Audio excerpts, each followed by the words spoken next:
paano kung nanalo ang mga petitioners?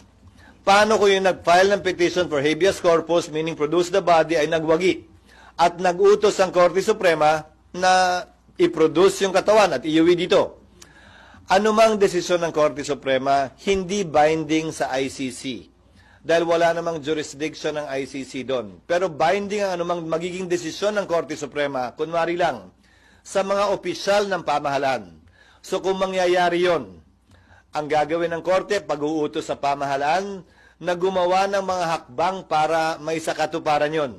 Sa pamamagitan ng pag-intervene halimbawa sa ICC, pero sa dulo, desisyon pa rin ng ICC yon. Dahil anumang desisyon ng Korte Suprema, binding lamang sa mga opisyal ng pamahalaan at mga Pilipino at sa Pilipinas kung saan siya may jurisdiction. So, sir, mas